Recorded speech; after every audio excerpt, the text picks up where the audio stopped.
Audience, this is Dennis Seitzma, Dennis John Seitzma Productions, Homestead, Florida, USA. It's October 19th, 2023. It's a Thursday. It's 2:17 p.m. on the Eastern Standard Eastern Seaboard. 85 degrees. This is an update on my 1994 Astro van project. I got the door latch installed and it's working good. I still have to install the poppers. I have another project that's higher priority, which is to cut my grass, but I'm at a standstill with that project until I get some more parts for it. So I'll work on the electrical system there. Now, I like this Summit Racing metric 6-point socket, 3/8 inch drive. I like this. I'm gonna buy another one of those because I'm always hunting for it. So having another one will be handy. But after I finish the door, I still have to install the poppers. I have some electrical gremlins to ferret out, electrical problems to ferret out on the Astro van, because what I'm finding is the brass tabs on the fuse box, they're fracturing one at a time and seem to be all at the same time, but I guess the statute of limitations, 30 years on the fuse block, is expiring. I can work around that, but I want to repair it properly. So anybody in the audience knows how to repair a fuse block with fractured brass, you know, where can I get the parts for that and how to do it? So post a comment, and I appreciate thumbs up. I need people to subscribe, please. I don't have any subscribers hardly. For the number of views are astronomical, like over 75,000 views in my productions, but no subscriptions, and it has to be both. Anyway, what I found underneath the van was it had a 1/4 inch self-tapping screw that I couldn't tighten for ground for the fuel tank. So obviously that's got to be sorted.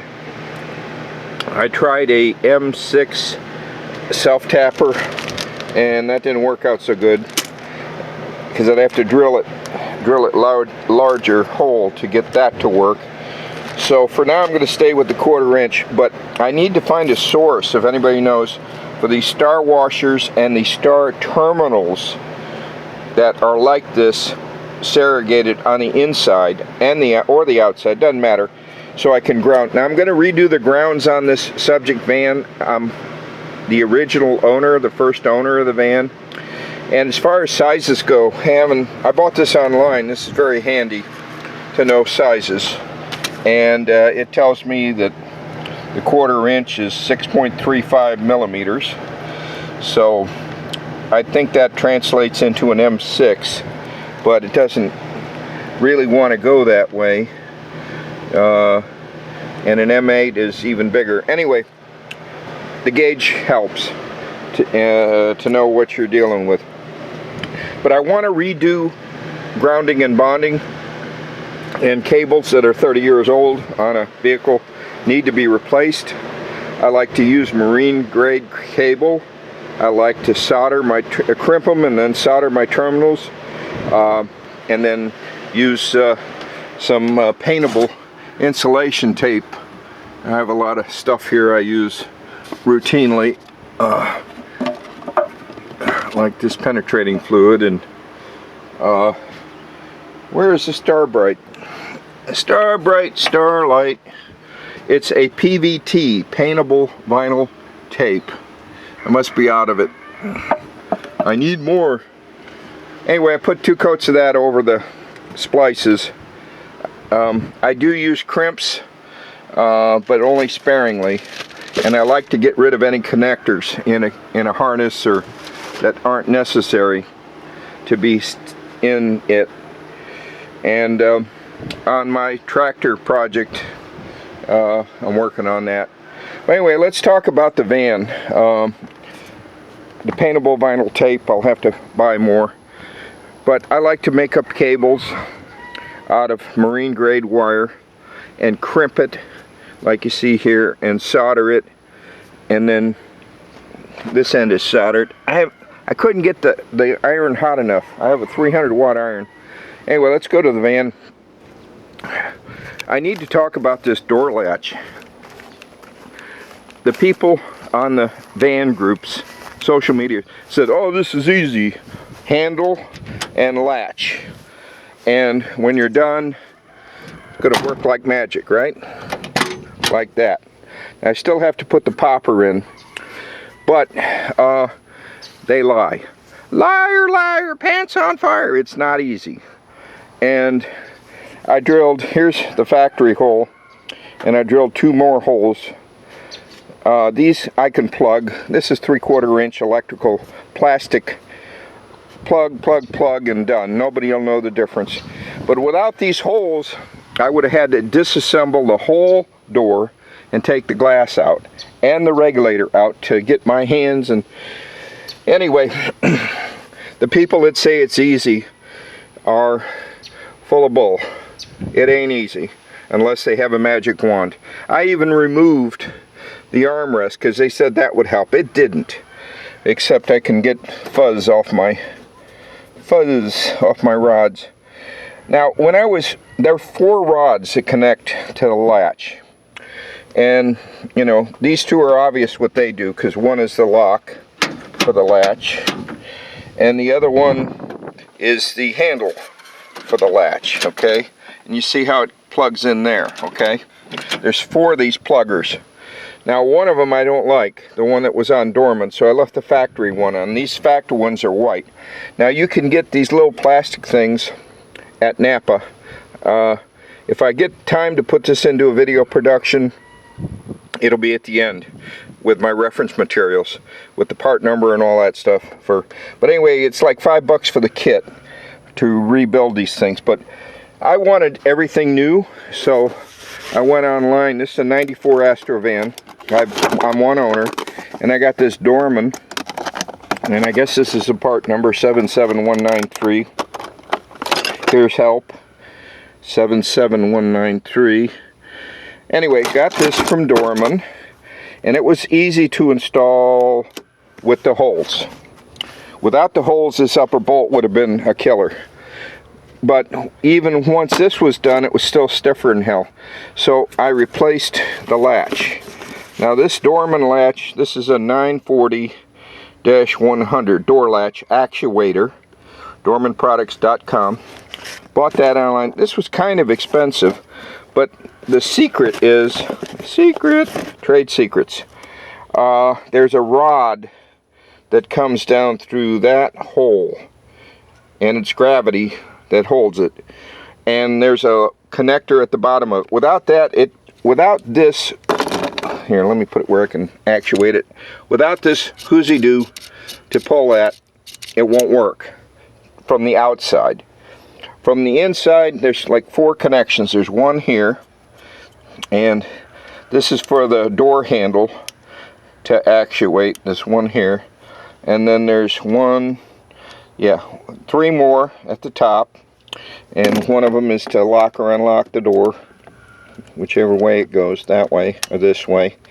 Anyway, this thing's 30 years old, so yeah, I could have cleaned it, lubricated it, and put it back in and keep using it. But I wanted a new one, because when this van is finished, it's going to be nice. Because I'm going to put this through the body shop again. The last time I had it, this is how they gave it back to me. But I had been in body shop hell for so long. I paid the man just to get my van back, just to get it out of his shop. And I've got some electrical gremlins I got to sort. Like I said, the brass connectors are failing on several of these, so I got to fix that. How am I going to fix that? I'm going to bypass it with a temporary fuse. That's how. Or a temporary circuit breaker. And the van won't even start right now. It'll crank, but it won't start, and the windows won't go up and down because one at a time those brass things are fracturing, and I don't know why. But who cares? I got to fix it. But I went online and I bought a new switch. I tried to get the old one out of the door and I couldn't get it out, so I'll put the door back together and I'll have an extra switch when I'm done. most of the things break on the driver's side anyway when they wear out. And if you're doing electrical work, you want a continuity tester you can get from any home center, and test light that you can get from any auto. But I like a better test light, and I soldered the bulb to the ground because it comes loose internal, even the good ones. You know, I bought one from Snap-on and I had the same problem.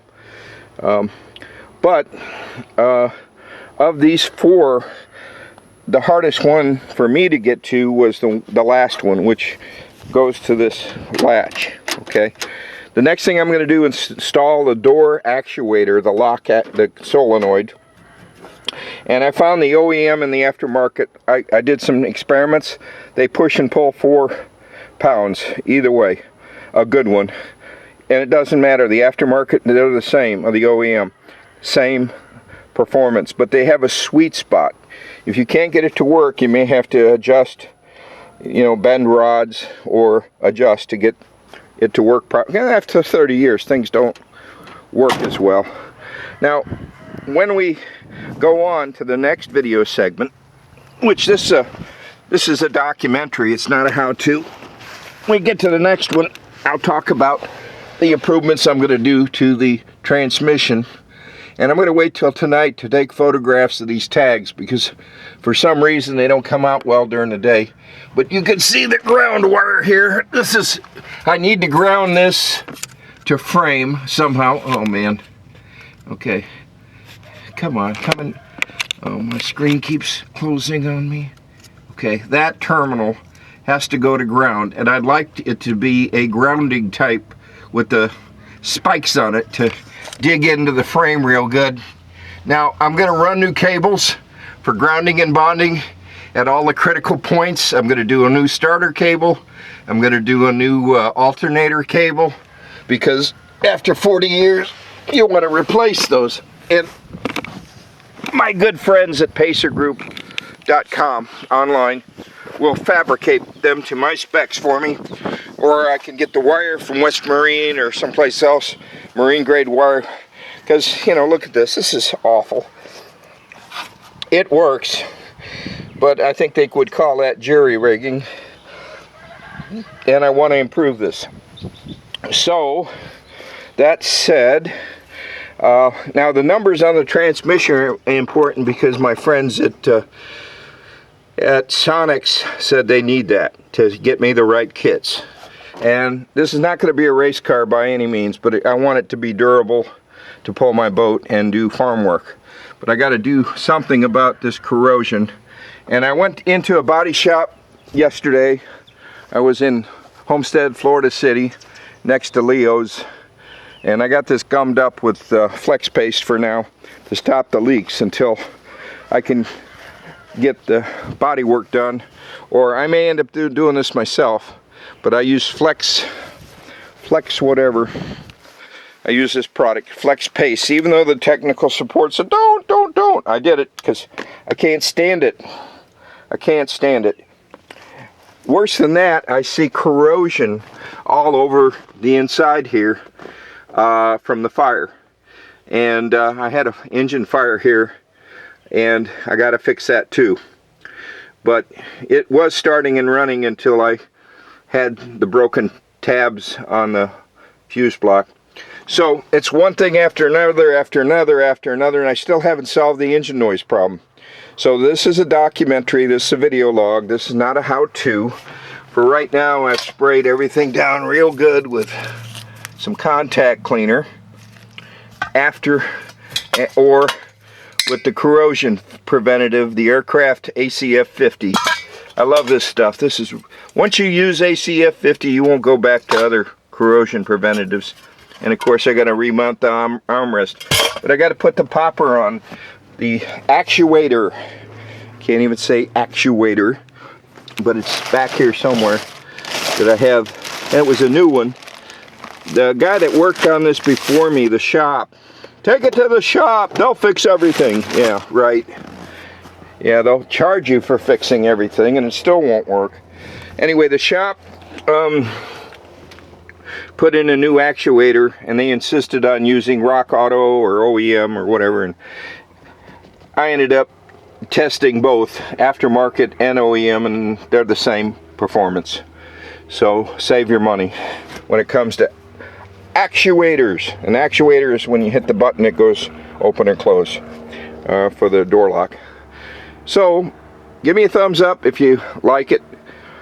Give me a comment one way or the other, but please subscribe. Dennis John Seatsman Productions, Homestead, Florida, USA. Do-it-yourself work can result in death or injury. This is not a do-it-yourself video. This is a documentary showing you how Dennis did it. And thanks for watching.